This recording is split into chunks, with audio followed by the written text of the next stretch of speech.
Hello students, आज हम start करेंगे कंपनी लॉ के दो important concepts. One is doctrine of constructive notice, another is doctrine of indoor management. पहले करते हैं doctrine of constructive notice. Doctrine of constructive notice क्या कहता है?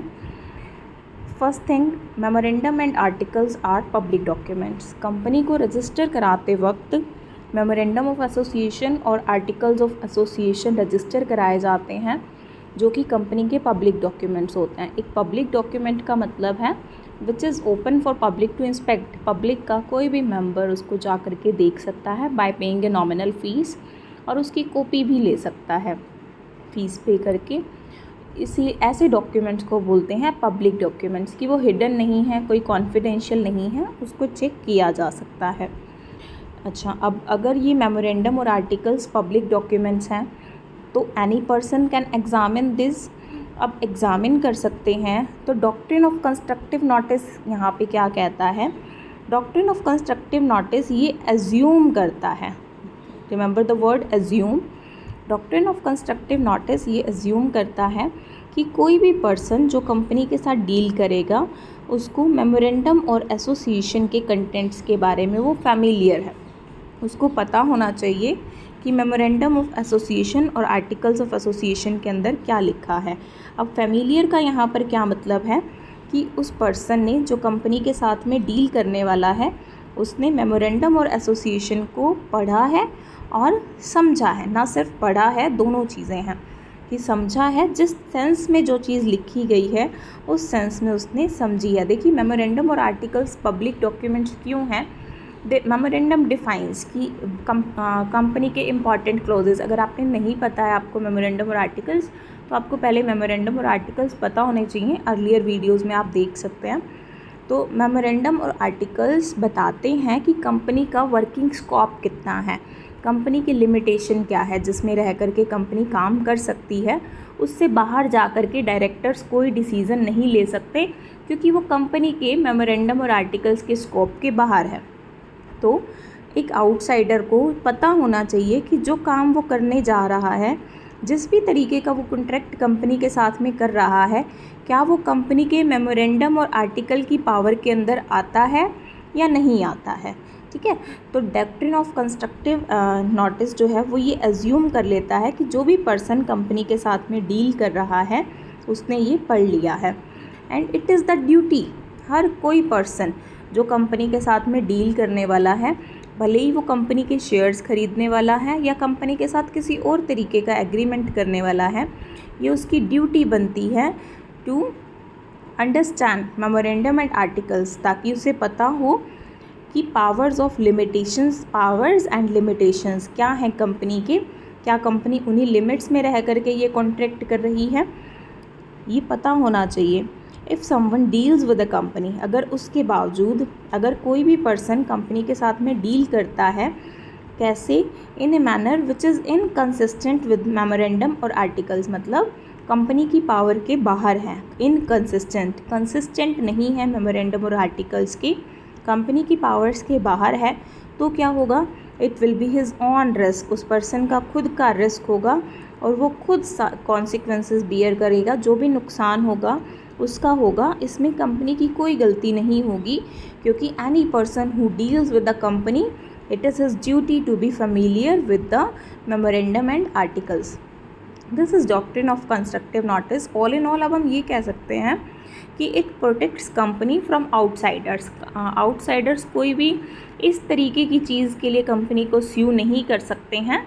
कंपनी उनको सीधे सीधे ये जवाब दे सकती है कि आपको मेमोरेंडम और आर्टिकल्स पढ़ने चाहिए थे, दिस इज़ योर मिस्टेक। तो ऐसी चीज़ों के लिए कंपनी को केस नहीं किया जा सकता।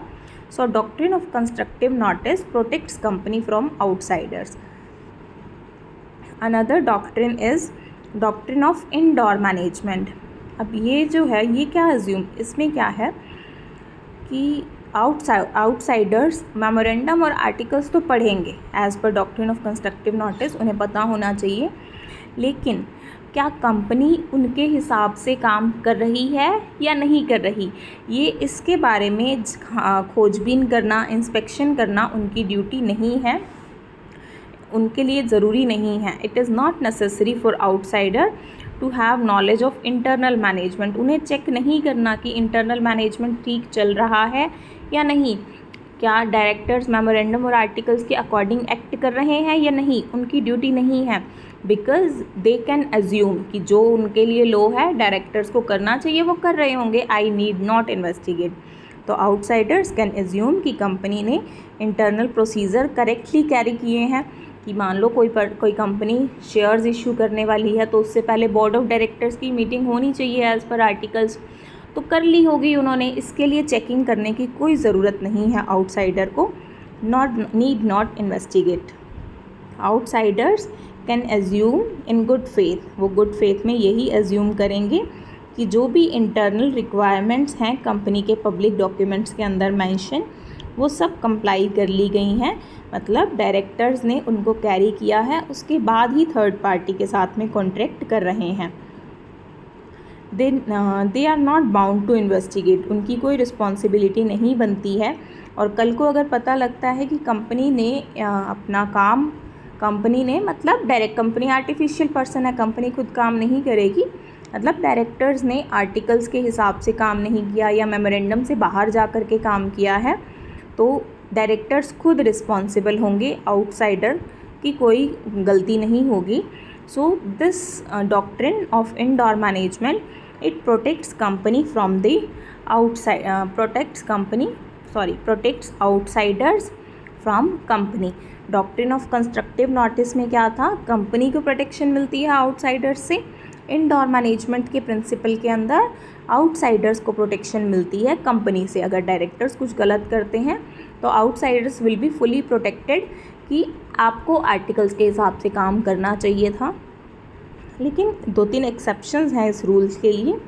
पहली एक्सेप्शन है नॉलेज ऑफ इरेगुलरिटी, वो थर्ड पार्टी जो कंपनी के साथ में डील कर रही है, अगर उसको पता था इरेगुलरिटी का, अगर उस थर्ड पार्टी को पता था कि कंपनी के अंदर कुछ गड़बड़ चल रही है, कि कोई काम ऐसा हुआ है कि जो नहीं होना चाहिए या आर्टिकल्स की रिक्वायरमेंट को पूरा नहीं किया गया है, तो it is his responsibility to investigate and act accordingly. बाद में अगर प्रूव होता है कि आपको तो पता था इस बारे में, तो फिर ये माना जाएगा कि वो पता होते हुए भी उन्होंने कॉन्ट्रैक्ट एक्सेप्ट किया है।